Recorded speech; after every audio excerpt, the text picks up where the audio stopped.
Hi, this is Mohammed, and in this part of the assignment, I'll be introducing the Canon Powershoot S120 camera. So, in the beginning, this model came after its predecessor, the Powershoot S110. So pretty much, there's a lot of features that stay the same. Nothing has changed much. Um, the 1.8 optics has been the same. Also, the 5 times optical zoom, starting at 24 millimeter, has been this like has stayed the same since the original, like the older model. Also, basically, this camera shares the 12.1 million pixels back illuminated CMOS sensor. It is the same as the Canon G16. But the pixel count just remains the same as the predecessors, although it does support that. But this feature produces better images. Also, this model has the latest processor, which is the Digic 6. Um, well, this processor is, it's so much better than the older versions because it has low light, like it has very good performance under low light, which is like taking photos at night. And also it has continuous shooting, so pretty much it is able to shoot at 9.4 FPS. And but there won't be like continuous autofocus though. It's just as I said, autofocus won't be included in it. It will just keep shooting, but it won't focus every time. And also, well, basically that means that you can keep taking photos until your memory card is full without stopping. So pretty much, it could be good, but it could be bad at the same time. I don't know who would want to just taking continuous photos until the memory card is full. But yeah, this is a feature that's there. And basically, this would happen as well without a buffer. So pretty much once you take a shot, it just keeps going on. And also, you can, like, if you stop shooting and restart, it will restart without any lags or any issues. um also Also with the Canon, the Canon says that the autofocus has been improved by 50%, which makes it better and makes it like a more powerful camera. But it still has the full manual like control and the raw format shooting. Also, S120 also has the control ring around the lens. So pretty much, basically, what makes the S120 special as well is the fact that it's 3-inch screen. It's touch sensitive, which means it's a touch screen. So makes it a lot easier to navigate around it. You don't have to press on buttons and things. And yeah, also this model has like it has Wi-Fi connectivity and also GPS included if you connect it with your phone. So it's a nice little feature that you could have maybe to find your camera or something like that if you think it might be lost or something. Also, they introduced this star mode where basically it helps those who want to take photos at night. So pretty much they are very confident about this feature to the point where they're encouraging people to take photos at night or in low light because of how powerful this feature is. And it gives you a good boost for a camera that looks like it does look like an old camera to a certain extent, not like the professional photographic cameras that Canon usually produce, but it has very powerful features, including you know the night shooting feature. And also, like, they have a background defocus added to this model as well. So pretty much, how this works, it takes like two photos at the same time, the same instant. So one of the photos focuses in and one of the photos focuses out on a certain item or object, and then it combines it automatically to produce a photo that has a DSLR type shallow depth field effect. So pretty much this looks like very cool to kind of produce like a 3D looking type of 3D looking type of photos. So it would look like it has dimensions within the photo, and it will make it look so much better. Also, it has HDR mode. It has been improved from the older versions, and also the manual focus peaking has been, like they put this as a new feature as well. um so pretty much this is the first time they have introduced this to the Canon cameras. And basically, well, like it has been there before with the Canon video cameras, but it hasn't been there with the photo cameras. So this is really good. Also, with these cameras, they have full video recording, like full HD video recording with 60 FPS for smoother videos. And also, basically, the S120 is a very appealing camera, even comparing to the G16 of, like one of the other versions of Canon. And they are very similar within, like, specifications and all that. But thinking about it, the S120 is so much better. I know it should be comparing it with the other Fujifilm camera, but this is just a little comparison, between it itself with the other Canon models that has been listed. And also, the S120 is cheaper. It sells at £449 and 99p. So, it is a good camera in all extents.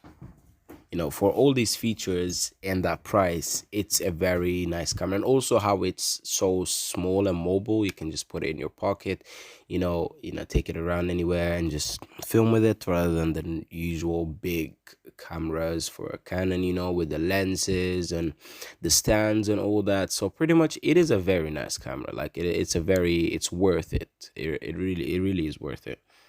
So pretty much, with this camera, like over the years, the Canon S series have gained a lot of good reputation, amongst cameras for its size, weight, and its performance.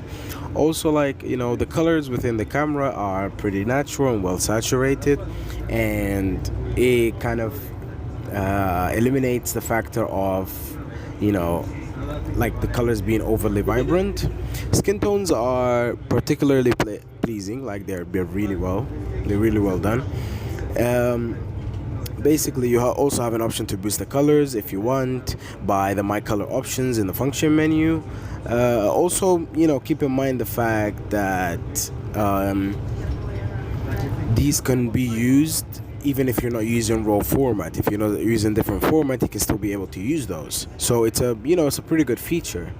Other than that as well, is the back illuminated 12.1 million pixel sensor, which is a great addition to this camera.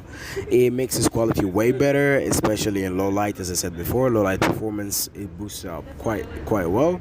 Also, taking photos with this camera can go up to the ISO of 3200, and which is like pretty well for images, especially if you want them to be printed. And sharing the images in normal size or even in a smaller size, it will still not cut down of its quality. Right. Also, like the images, like basically the images are present pretty much throughout the sensitivity rate, even in the ISO 1600. But it's not that bad. It's quite well, but it's better to kind of it's kind of better to keep it at a lower rate than the 3200 if you need to have like photos that are sharp, like ultra sharp. So pretty much it's better to keep it at a low ISO. Other than that is, as I said before, the improved low light performance with the Digic 6 processor, which means continuous shooting at a frame of 9.4 frames per second, which is pretty amazing. Also, by shooting in mid-range, basically at like an f 8.0, the sharpness will be really good. You'll be able to test the sharpness pretty well on the camera, and it will show you that it delivers very sharp and detailed photos. So pretty much, focusing is on the camera is kind of a little bit snappy and quick, but it's not, it does not like, but it goes down a little bit when there's no light. And also, but not, but like it's not too much where it's just annoying, you know what I mean? So yeah, macro focusing is also like pretty impressive, and it gives you the ability to produce detailed close-up photos for certain objects or items, whatever you want to take a photo of. Also, basically, it's better to sometimes leave the decision making to the camera itself, because it has a lot of automated features for that, like white balance, and for general purposes, so pretty much. Also, like, things to do with, like an artificial light or high contrast light. So it's pretty much, it's better to let the camera do the job for you, because it's made to do so. Also, when it comes to the zoom, it's not really, it doesn't really have that long zoom range, but it does have a fairly good zoom. Basically, just for like everyday scenarios, you want to take a photo at the end of the street, something like that, it will serve you well. And also, even the photos will be taken with such precision and sharpness as it will be in normal conditions. But also, you can add like, basically, you can add like, the digital zoom, if you need like to have extra length in the within the zoom. And basically, if you use the zoom at 100%, it will have like, there will be some image smoothing and things like that to kind of make the image look better. It will make it look like in a higher quality at low sizes, like smaller sizes. But if you look at it in its actual size, you will lose a little bit of details, which makes a little bit of a drawback, but it still does the job. Like, it still takes the photo. It looks fairly like fair enough to to the zoom capabilities, which is not too bad, you know what I mean? So but it's like, but you cannot use the digital zoom if you're using the raw format though. And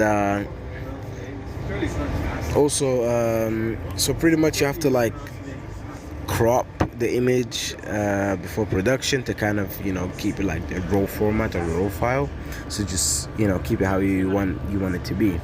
But other than that, it has a fair bit of zoom. It's not that bad. And also, I will be including some images. Sample images are taken by the S120 to show you the performance of the the camera itself. Also, Canon isn't really like well known for their filter use, so like digital filters. So pretty much it's kind of a little bit of a drawback to the camera and the other Canon cameras, where it just does not give you the options of really like the options of using like filters. But some of the good ones to use will be like the toy camera and the nostalgics, because it gives you like certain personalization to the environment around you. It gives you a little bit of filters here and there. And basically, it gives you like, if you use the my color options, it gives you the capability of using like filters that that gives you the vibe, or the viewpoint of like old films, classical films. So pretty much it will be like, as positive film, or you could use like monochrome, something like that, and it will give you that effect. Finally, it's the touchscreen. The touchscreen is the best addition they made with this camera. Like, it's really well thought that it will make a difference, and it does actually make a difference when you want to use the camera, because it makes the accessibility quite simple and quite quick. You can do whatever you need in a short time. And also, it is very responsive to touch, which makes it like very efficient. Also, at the same time, it does not suffer too bad from like glare or reflections, because not like other screens where if you're in outside conditions, the sun will glare on it or reflect on it, makes it harder to see. But with this camera, it actually does not do really bad. So it's it's a good point in his favor. And I think, yeah, that will be all for the camera, for the Canon, and I will see you all in the next one.